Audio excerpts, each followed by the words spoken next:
Thank you. Excellent. So hello, everyone, and thank you very much for coming into the middle. There is work for you guys to do during this, so it's not all about me. So thank you for the introduction to Jeremy. As it says on the slide, Julia Freeman, Mondelēz International, and I'm now Chief Learning Officer for Mondelēz International, which is a job title I try and live up to every single day. So Jeremy mentioned cream egg, but just in case you're not aware of all of the brands that we have, and this by no means is all of them, but these are some of the ones that you might recognize, you may even enjoy from time to time, mindfully, of course. So, some of you may have decided to come along to this session because you'd like to bring mindfulness to your organizations and you're hoping I might have some good tips for you. Some of you may already be working with mindfulness in your organization and you're wanting to just see how it compares. Others of you, like Jeremy, know what Mondelēz do and you're hoping there's free chocolate.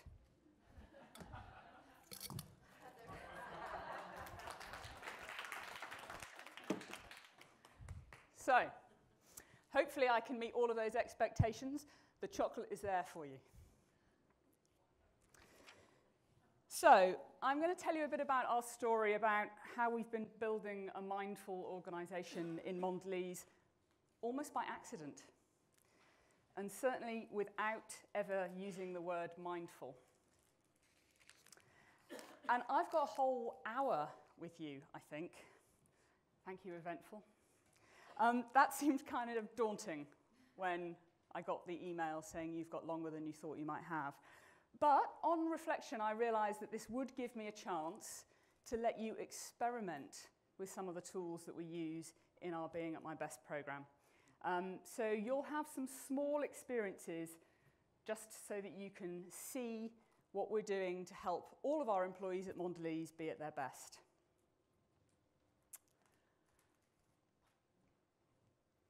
Doesn't say mindful in there. So I'd like to tell you a bit about the context for the start of our journey, as what was going on for us at that point in time was extremely important.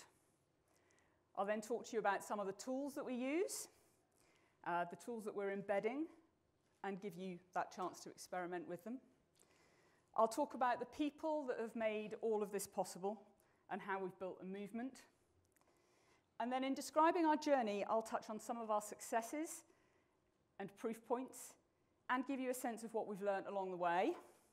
And then we'll have some questions and we'll make that really informal, and I really want to answer anything that you would like to know more about.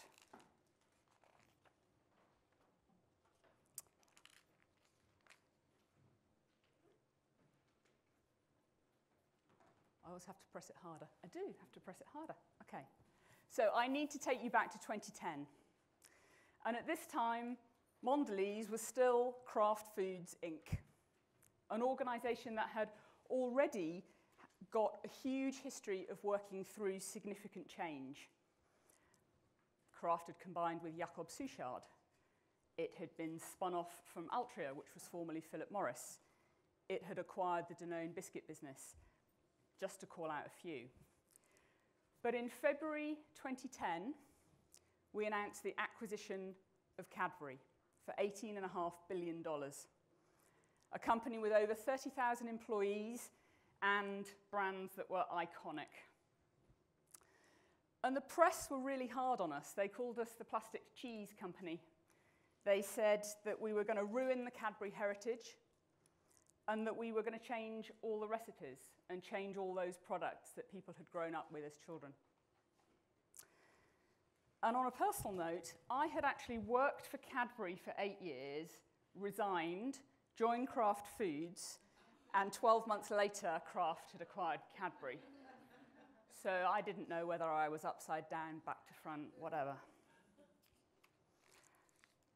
So exaggerating to make a point, Kraft was all head and Cadbury was all heart. Kraft was all about process and Cadbury was all about people. The integration effort was huge and our timeline to realise the business case was really short. So we'd got a mammoth task, but we were determined to succeed. And it seemed to many that we were changing absolutely everything. How we did things, who did them, where we were located, how we measured performance, everything seemed to be up in the air. But there was actually one thing that we made a really deliberate choice not to change, and that was the values that Kraft Foods had implemented 12 months earlier. And it was two of these values that really stood out for me at this point when we started to think about our change management activities to integrate Cadbury. And they were lead from the head and the heart, which was actually quite an aspirational value for Kraft at that point in time, but at least recognised that we needed some balance there. And the other one was keep it simple, which is still a really hard value for us. We are a very complex, very matrixed organisation. But nevertheless, those are the two values that guided what we did next.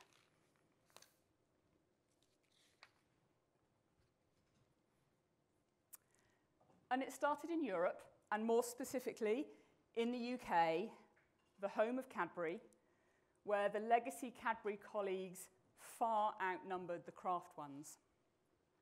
And we decided to offer an intervention called Being at My Best, to build greater self-awareness and the ability to notice your current state in order to remain more resourceful. So when we're at our best, we feel confident, we're at our most effective, and being at my best is, for us, a vital ingredient in our ability to think, innovate, inspire, lead, and bring others with us. Resourcefulness is about knowing how to choose your state or attitude, whatever is happening in the world around you. So the being at my best work was in recognition that without our colleagues, the integration would fail, and that they were up to their eyeballs in tasks, in deadlines. They didn't necessarily have clarity on their own jobs. They were seeing some of their colleagues leave the business. They weren't even sure whether it was going to be a business that they were going to feel at home in. We were stretching them incredibly thin. So the Being at My Best workshop started to give our colleagues an experience of a few simple tools to help them notice what they were thinking and what they were feeling, and therefore to be more able to choose their response rather than react. The philosophy of Being at My Best showed them that paying attention to themselves wasn't self-indulgent, but necessary to ensure they were able to work well with their colleagues around them and achieve the tasks and goals that they had. Being at My Best quickly gained traction, building personal resourcefulness and resilience in our employees in the UK and the leadership group there, helping them navigate the integration, but also to stand out as early adopters and ambassadors for Being at My Best in Mondelēz. So let's take a look at a few of those tools that form part of the Being at My Best suite. There are actually 5 main tools in Being at My Best, and I'll touch on all of them, but we'll go a little bit deeper into some of them.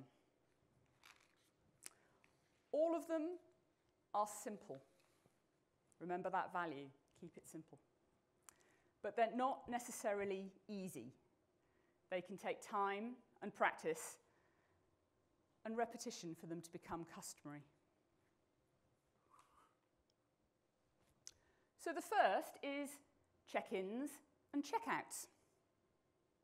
So with people rushing from one meeting or conference call to the next, it's all too easy to become frazzled, for your mind to be full of the actions that you've just picked up or the feedback that you've received in the last meeting, and for you to move from one thing to the next on autopilot. So the practice of a check-in allows everyone joining a meeting or a call to pause, to notice, to articulate what they're thinking and feeling, and to help them be present and in the moment. A check-in isn't a dialogue. Everyone listens to each other and just appreciates what's being said. And we also encourage people to take a breath, to connect with actually what they're feeling right in that moment.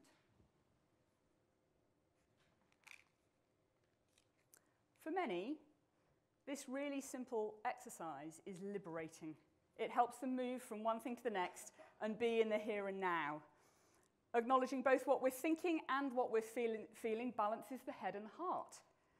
And learning that our feelings can inform us and aid us in making better choices brings both the rational and the emotional into play in a constructive way. So sharing feelings has come as second nature for many, but it's proven harder for others.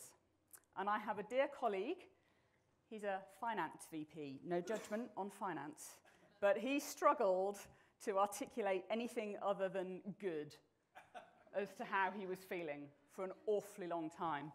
And it really did become a bit of a joke. In fact, when he moved from Europe to the US for a new role, we had a t-shirt made for him that said, "Good is not a feeling" on it. And I do think if ever I get around to writing a book about all of this, this could be the title. But regardless of his own limited vocabulary in terms of being able to describe his feelings, he still appreciates hearing how others are feeling and what they're thinking.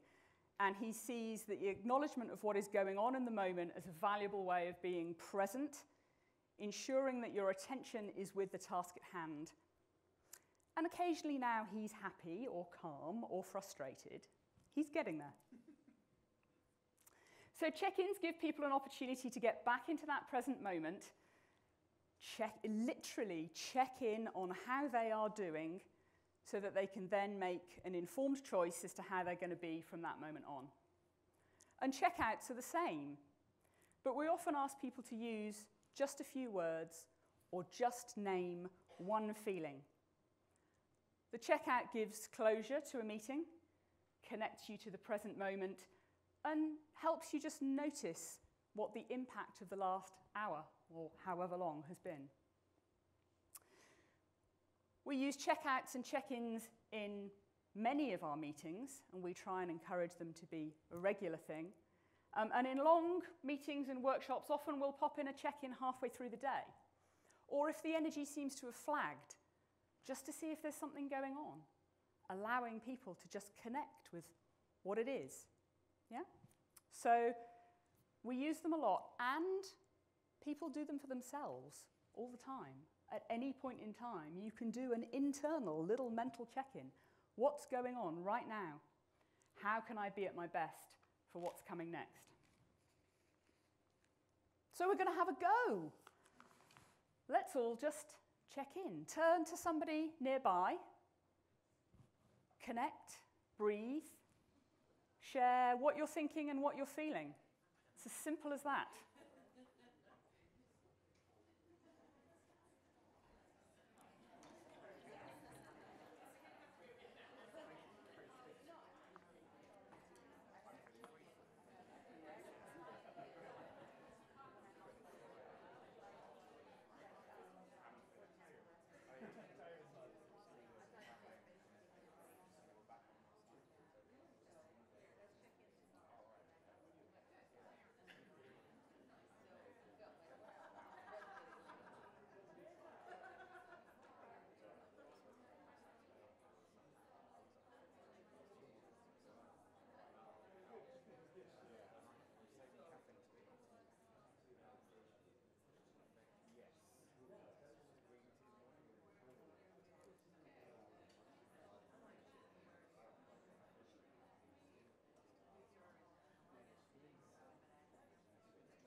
Good? Have we each had a go? Checked in? Noticed? Yeah? Good stuff? Fantastic. Would anybody like to share their check-in? Would anyone like to check in with the big group? Maybe I'll share mine. So, what am I thinking at the moment? I'm thinking, God, that timer is just clicking away faster than I thought it was going to. How am I feeling? I think it's that, how did Howard describe it? Feel the fear and turn it into faith or something? I'm getting there. So it's simple. It's simple, yeah? But it takes discipline to do it. And it's all too easy to think that we haven't got time, it'll take too long, we don't need to do it today. But time after time, the work that we do shows that even the shortest of check-ins brings everybody into the room or into the meeting, allows them to be truly present and ready for the task. It also builds trust, as with practice, people feel able to share honestly what's going on for them, without judgment from others, letting them bring their whole selves to work. So check-ins are about paying attention to the me, and it's in service of both the us and the it, which takes me on to our next tool. So me, us, and it is a model of attention. And we know that paying attention in the moment is a core element of mindfulness. This model's just a little bit broader. And it helps our colleagues look at where their attention is, where their focus is, and whether they have the right balance to be at their best. So the me bubble is about yourself. How am I showing up? Am I aware of my own state? How's my sense of purpose? The us bubble is about your relationships with your team, with the people that you're working with, how you are impacting on others. And the it bubble is just the stuff we have to get done, the task, our work. Naturally, getting it done can be the be-all and end-all of the working week, and next week as well. But often getting the best results is about striking a balance, ensuring your energy is spent on the right things at the right time. One colleague recently, working through the exercise of me, us, and it, drew her circles with a huge, huge it circle. Fairly decent-sized us circle, and a dot for me. She told us about the immense pressure she was feeling in terms of delivering on task, getting through her to-do list, and the fact that her team were also in a similar state. They were under pressure too. They were working long hours to accomplish everything that they had on their plates. And she explained that this was the first time that she'd really noticed that in trying to do her job and keep her team motivated, she had absolutely forgotten about herself. She had become invisible. And she began to realize that this wasn't actually helping her to be her most resourceful, it wasn't helping her team to be their most resourceful, and it wasn't actually helping them getting the stuff done that they needed to do. They were like hamsters in a wheel. They weren't able to even understand whether what they were doing was the right thing. So in our workshops, we ask people to think about their bubbles. So why don't you just have a go? Draw your bubbles. Think about your work situation at the moment. How big is your it? How big is your us? How big is your me? How does it feel for you right now in your work environment? Or you can do it at home as well if you like. That might be taking it to another level. But so us represents the relationship between you and the team, yep. Or you and your organization? Yep, absolutely. Any interaction that you have with other people in your working life. Yeah. Yeah.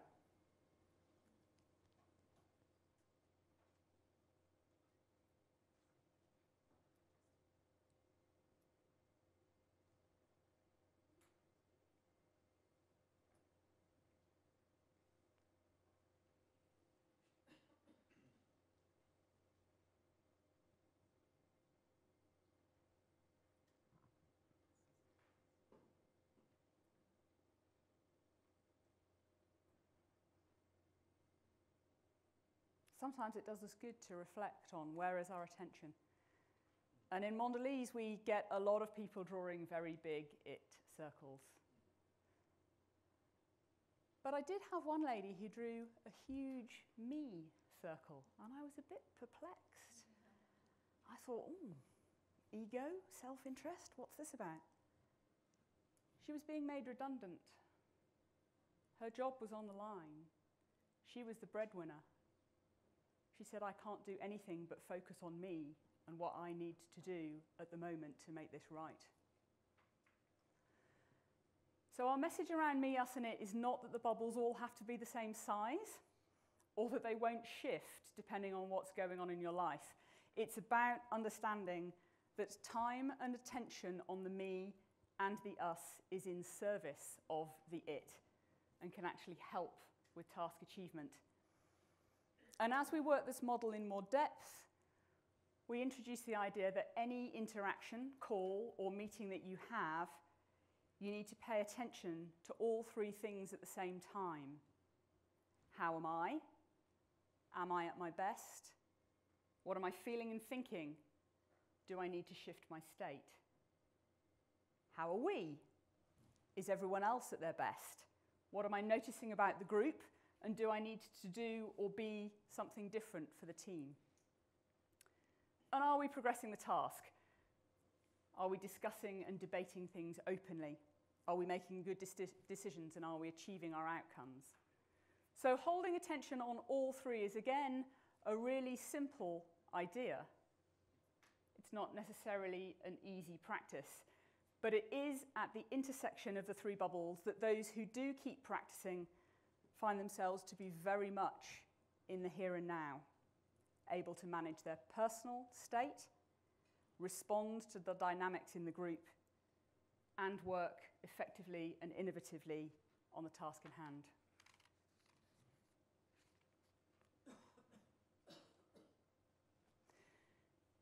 Do you have voices in your head? Is a question we ask in our workshops. I love Howard's board.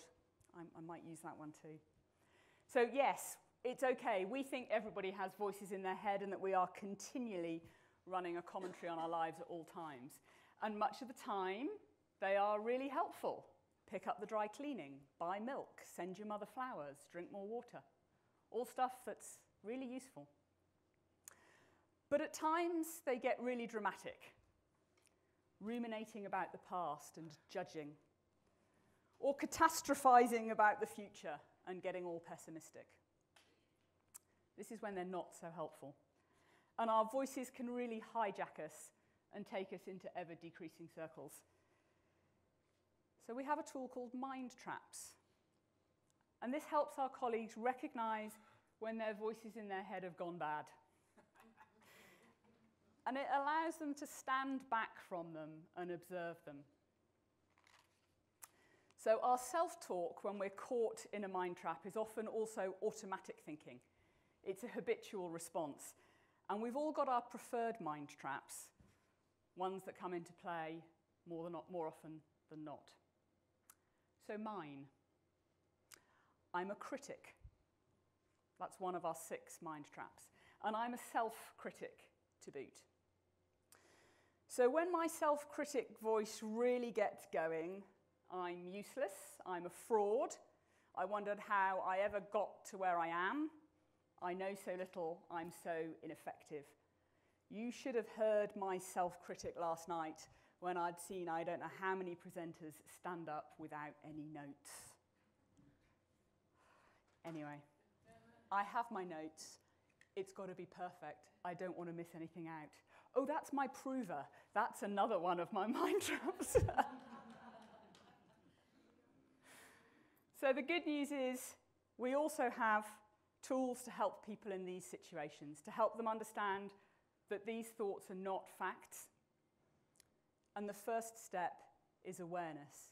It's knowing that they're going on. So I like the idea of potentially saying your mind traps are always stood on your shoulders, like your board. The other thing we teach our colleagues is that every mind trap has positive qualities, qualities that are valued and that are needed in our organisation, qualities that are demonstrated when we're at our best and being resourceful. So my critic on a good day has discernment, demonstrates good judgment, holds high standards, and has a sharp eye for what can be improved. So useful, I think you'll agree. So we can choose to look at any situation from the positive aspect of our mind trap if we notice and are aware of when the voices start.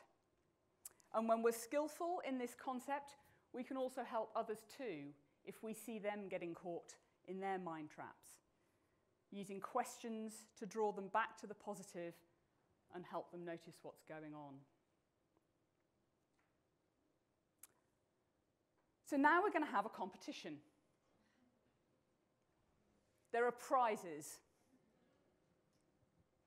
I'd like everybody in the room to think of a joke. And then I'm randomly going to pick somebody to stand up and tell their joke. Not really. Not really. It's okay. It's okay. So, let's just rewind. I said we were going to have a competition. What did you think? Let's go. Let's go. Cool. What else? No go. No, some, yeah? I thought I got my chocolate, so I don't want to compete anymore. You've done enough. I've done enough. I don't need to compete anymore. Absolutely, yeah. Some people go, oh, I never win anything. Why would I? Why would I want to? So then I said there were prizes. What then? Yeah? This might be worth something. This might be worth going for. Yeah. Then I asked you to think of a joke. What happened then? Yeah. Yeah. For some people, the mind goes blank. Other people go, oh, I don't tell jokes. I always forget the punchline. That's me. Was there anybody going, I've got a damn good joke. I heard it on the radio this morning. Or there's my favorite. Yeah. You see? Yeah. There are people who can do jokes. Thank goodness. And then when I said I'm going to pick someone, you'd be amazed how many people were suddenly very interested in writing notes in their book at that point. The eye contact disappeared. So different responses, different reactions to what we call a trigger event. Okay. And when trigger events happen, sometimes they bring out a responsiveness that is not from a place of personal resourcefulness. And we call this being in the box. And normally when I teach this, I have a taped box in the middle of the room somewhere, and I do a lot of leaping in and out of it. I'm not going to do that today. I thought it would be risky. But being in or out of the box is another one of our concepts in being at my best. But it's not the trigger itself that puts us in the box. It's our response to it. Triggers can come to us via any of our senses. It may be that caller ID coming up on your mobile phone. You go, I really don't want to speak to them. It could be that first email that you read in the morning, unfortunately, perhaps before your first cup of coffee, and it just sets you off for a bad day. It might be that driver that cuts you up on the way to the office. But it's our response to that that makes the difference. And it might not be the same every day, and it's certainly not the same for different people in the room. So in our workshops, we usually get at least a couple of flip charts of triggers. We often repeatedly get the same names. We keep them secret. But what other triggers? What sort of things happen to you that you know make you go, what sort of things? When rushing for time. Yeah? Yeah? When you think you're going to be late? Critical email, reply to all. Oh, doesn't that just drive you up the wall? Reply to all. Can we turn it off? And then if it's gone out to 60 or 70 people and it just keeps coming back. Absolutely with you on that one. What else? What other things? Something doesn't work the way it should. Something doesn't work the way it should. or your laptop goes into meltdown, or, yeah, there are lots of them, aren't there? Lots of them. So some of these trigger events always lead to a particular response from you. And on some days, something that got you seething on one day may not rattle your cage another. So we encourage people to write trigger diaries, to look for patterns and to help identify what might be underlying causes for their in-the-box reactions. And often when you do that and start to explore your triggers, you can find that triggers trespass on your personal values. They're things that get you quite deep, but you don't notice that in the moment. Things about fairness, things about achievement, things about honesty. So having that awareness can be incredibly useful when you're trying to choose a more resourceful response. But despite all of our self-awareness and all of our understanding of our triggers, we do go in the box. It's human nature. We may be there fleetingly, or we may climb in and put the lid on. But noticing is the first step to getting back out. And then there is our ETC process. And it very deliberately has the full stops between it. Those are about breathing. So when you're operating from being in the box and your self-talk is raging, you're not in the present moment. You're focused on the past or you're focused on the future. So what we show our colleagues is that to pause, to name the emotion or emotions that are present is the first step. Acknowledge them. They're there. They're real. Connecting to your feelings, connecting to your sensations, allowing them to be, and then taking a breath. And often when we say to people, take a breath, we don't see any movement. And we go, no, take a breath. A good one. We know that you can only breathe in the present, right here, right now. If we could breathe in the future or breathe in the past, that could be really helpful if we wanted to do some of that surfing stuff, I think, that we saw earlier. But we can't. We can only breathe in the present. So that helps people bring their awareness back, and it helps them process the emotion too. So the next stage is for truth. This is where we notice the self-talk, notice those thoughts, but rather than being caught up on them, we hold them out, observe them, and then question what is true, what's really true. And then we take another breath, or several if we need it. And then we move on to choices. What am I going to choose to do? What response do I choose in an active choice rather than an autopilot reaction? And then another breath to anchor you back in the present moment. So the ETC process might take you a few moments or a much longer period. You might be able to do it yourself in your head, or you might need to call on a friend or a colleague to help you. But it's a great technique to help you get out of the box and back to a place where your next action comes from your best self, your present self, your most resourceful self. So that was a quick dive into some of the being at my best tools, and there is a lot more detail. But as I said, my hour is flying by. So let's move on. The people. Having the right tools is a start, but it wasn't going to work without the people. For being at my best to really gain traction, we had to reach more people. And we quickly found that those who'd been benefiting from being at my best and the experiences that they'd had were telling others, creating pull, creating a curiosity, and we wanted to respond to that.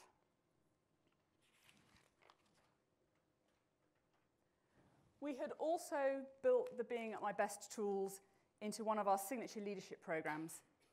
And our alumni of that program were asking us if they could use the tools and take them and teach them to their teams. So we started working with these colleagues, providing them with additional training and support to enable them to coach and facilitate Being at My Best across Mondelēz. And we called them movement makers. Movement makers, or the qualification to be a movement maker, is not dependent on position. It's dependent on passion. So each one of them did what they felt most comfortable with. Some working one-to-one with their team members, their peers, those they mentored. Others took the ideas to team meetings and to other teams that they interacted with. And many actually led Being at My Best workshops in their respective business units during our Growing Here Weeks, which is a learning event that we have twice a year, or taking them to functional conferences and other business meetings. We continue to build and fuel our movement and now have a global community of over 100 movement makers, all from the business, a group nearly as big from within HR, and we've selected a small group of senior HR practitioners to go on a much deeper journey, allowing them to work with our most senior teams in the organisation and to coach, support, and train movement makers.